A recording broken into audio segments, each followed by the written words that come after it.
नमस्कार. दिनांक 11 मे. कथेचं शीर्षक आहे हत्तीचे मूत्र डोळ्यात घाल. जानकीबाई नेऊरगावकर या बाईला नेत्ररोग होऊन दृष्टी गेली. तिला महाराजांनी 3 दिवस हत्तीचे मूत्र डोळ्यात घालण्यास सांगितले. तिने तसे करताच तिचे डोळे बरे होऊन स्वच्छ दिसू लागले. या लीलेतील जानकीबाई म्हणजे आंधळी भक्ती आहे. खरे म्हणजे भक्ती मूळची आंधळी नव्हती, पण सामाजिक धार्मिक परंपरा, रूढी, प्रथा आणि सनातनी वृत्ती या साऱ्यांनी काळाच्या ओघात भक्तीवर बरीच बंधने आणली आणि तिला झापड बंद केले. भय भीती हा तिला नेत्ररोग जडला.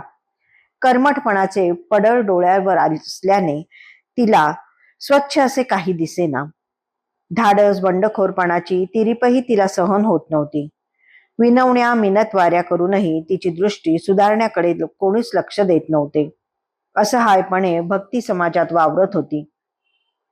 भजन, पूजन, कीर्तन, प्रवचन, पारायण, नामस्मरण, जप, व्रते, उपवास, स्नाने, दाने, तीर्थाटने असा सगळं मिळून तिचा प्रपंच होता. हा निस्तरताना तिची दमछाक होत होती. सारे काही रडत खडत ओढून ताणूनच चालले होते. कशातच राम नव्हता, प्रेम वाटत नव्हते. हा सारा पसारा निवारता तिला कवायत कसरत करावी लागत होती. लवकर लवकर उरकावे लागत होते.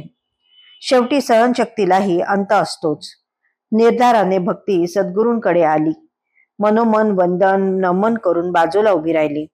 सद्गुरूंशिवाय तिची व्यथा अन्य कुणाला समजणार. सद्गुरूंनी तिच्या डोळ्यात हत्तीचे मूत्र 3 दिवस घालावयास सांगितले. हे हत्तीचे मूत्र म्हणजे काय असा विचार याआधी म्हणजे 26 मार्चच्या लीलेत केलाच आहे. तथापि पुन्हा एकदा तो विचार जाणून घेऊ. हत्ती हे बुद्धीचे प्रतीक आहे. ही बुद्धी म्हणजे विवेक बुद्धी होय. विवेक बुद्धीने नित्य काय अनित्य काय हे कळते. सार काय असार काय म्हणजे काय ते समजते. आत्म अनात्म म्हणजे टिकाऊ काय आणि टाकाऊ काय ते समजते. पण हत्ती म्हणजे विवेक बुद्धी, पण तिचे मूत्र म्हणजे काय असा प्रश्न पडणे साहजिक आहे. हत्तीचे मूत्र म्हणजे विवेक बुद्धीने चाळून गाळून बाजूला केलेले भोग वासनेची आसक्ती. ती मूत्रासारखीच उत्सर्जित करावीच लागते. या भोग वासनेच्या आसक्तीचे दोष डोळ्यात भरले म्हणजे दोष समजले की दृष्टी साफ होते. हा उपाय 3 दिवस म्हणजे 3 टप्प्यात करावायचा होता. पहिला टप्पा अनुकूलस्य संकल्प.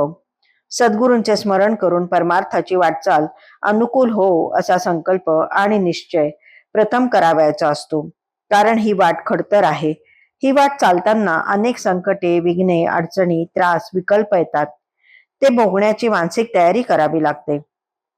हा निश्चय हाच पहिला टप्पा. निश्चय एकदा केला की दुसरा टप्पा सुरू होतो, तो प्रतिकूलस्य विसर्जनम हा. ज्या संकटांना, विघ्नांना, अडचणींना, त्रासांना, विकल्पांना तोंड देण्याचा संकल्प केला होता, त्या सर्वांचा प्रत्यक्ष सामना करण्याची वेळ या दुसऱ्या टप्प्यात येते. त्याचबरोबर समाज काय, नातेवाईक काय ही लौकिकाची चाड न ठेवता सगळ्या रूढी, प्रथा व परंपरा यांचे विसर्जन करून ठामपणाने वाटचालीस आरंभ करावा लागतो. हा दुसरा टप्पा फारच मोठा व कसोटी पाहणारा असतो. मीरेचा विषाचा प्याला तो हाच. हा विषाचा घोट घेता घेता तिसरा टप्पा सुरू होतो. तो तिसरा टप्पा म्हणजे रक्षिष्यती ती विश्वासाहा हा होय. म्हणजे आपण स्वीकारलेल्या साधन मार्गावरचा विश्वास, आपल्या सद्गुरूंवरची अढळ निष्ठा व पूर्ण शरणागती ठेवून करावयाची वाटचाल. इथे सद्गुरू आपला पाठीराखा आहे असा ठाम विश्वास बाळगावा लागतो. यानेच आवश्यक ते मनोबल मिळते व दृष्टी साफ होते. जग म्हणजे काय ते स्वच्छ दिसू लागते. जानकीबाईच्या रूपाने भक्ती अशी निर्मळ निर्वेद झाली ती अशा 3 टप्प्यात करावयाच्या उपचाराने. तिची दृष्टी सुधारून ती आनंदाने घरी परतली. याचा अर्थ निष्ठेने सद्गुरु सेवा केल्यामुळे मोक्षधाम प्राप्त होते असा घ्यावा. सद्गुरु सेवेचे आणि निष्ठेचे निग्रहाने करावयाच्या भक्तीचे महत्व सांगणारी ही लीला आहे. धन्यवाद.